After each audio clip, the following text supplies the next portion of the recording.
தள்ளுவண்டிக்காரங்கள்லாம் சேர்ந்து விஜய் மேலே இப்போ புகார் கொடுத்துருக்காங்க, போராட்டம் பண்ணுறாங்க.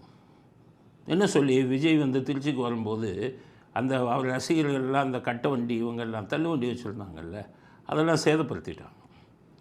அங்கே பக்கத்தில் இருந்த கடை மர கடையிலெல்லாம் அது தூக்கிட்டு போயிட்டாங்க. எப்படி? வேதாளம் வேதம் முதுகிறது. உங்கள் திமுக இது நடந்தால், கூட்டம் நடந்தால் அவ்வளோ பேரும் பயந்துட்டு கடையை மூடிட்டு போகிறான். பிரியாணி தின்னுட்டு காசு கொடுக்காமல் அடிக்க வர்றவன் உங்கள் கட்சிக்காரன்.